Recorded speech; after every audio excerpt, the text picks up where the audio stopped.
Porsche. You can tell from first glance, and yet it's different somehow. It's called the Taycan Turbo S. Its drive doesn't need a turbo because it's purely electric. A fully electric Porsche is by no means a new idea, explains Emanuel. As early as 1898, Ferdinand Porsche launched the Eger Lohner C2 Phaeton, the first electric Porsche.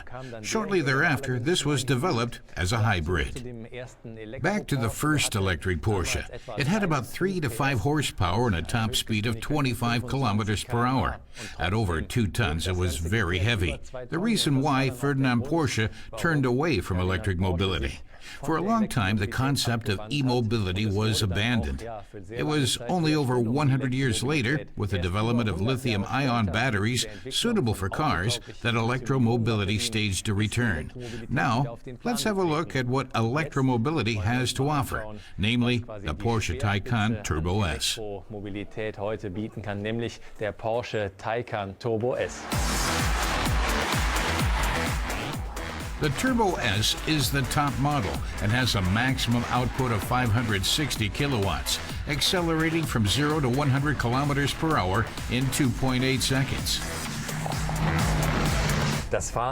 Emanuel thinks the Taycan Turbo S is like a roller coaster. It has 1,050 Newton meters of torque. Hardly any other car has that much.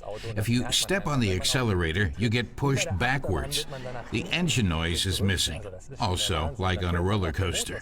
There is some wind noise, but it's barely noticeable. After all, it's a Porsche. It's supposed to offer a bit of luxury and comfort, even though it's a sports car.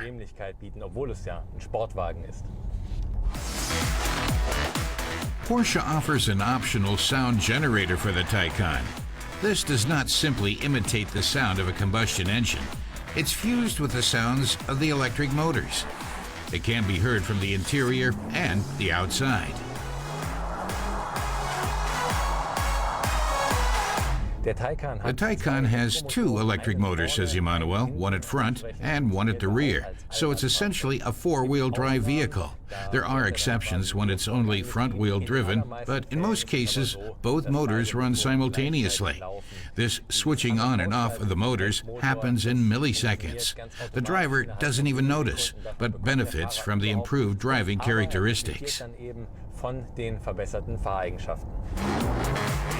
The design is classic Porsche, made to be enjoyed.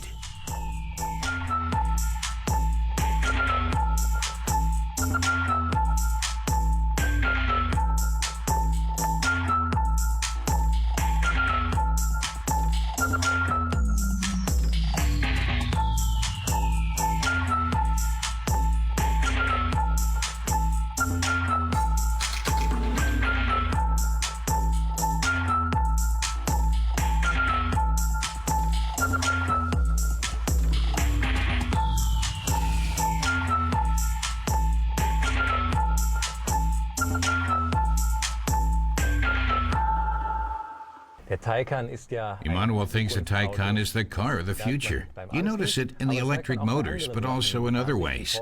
The Porsche engineers didn't just rest on their laurels. For example, this passenger display is for navigation, media, and so on. Of course, the passenger doesn't have access to driving relevant settings. That's reserved for the driver, or here on the center display. Emanuel also thinks it's a good idea that in the future one could watch videos here, for example. Of course, you'll have to apply a film to the display to make sure that the driver doesn't see anything when he looks at it. Otherwise, it would be too distracting. For Emanuel, the good thing about the Taycan is that it has 2 charging sockets, one on each side. But you can't charge to the maximum with both, so you'd have to drive the other way around to the charging station. He likes this detail. You can open the flap with a swiping movement, electrically opened, and connect the cable here. Closing is exactly the same. He thinks it's a very nice, very well thought out detail. Porsche estimates the Taycan range to be between 380 and 407 kilometers. The maximum speed is limited to 260 kilometers per hour. As part of Porsche's top-down strategy, less powerful Taycan versions will follow. The Taycan 4S with 320 kilowatts is currently the entry-level model. Emanuel's conclusion about the Porsche Taycan Turbo S, a wild ride that takes electromobility to a whole new level.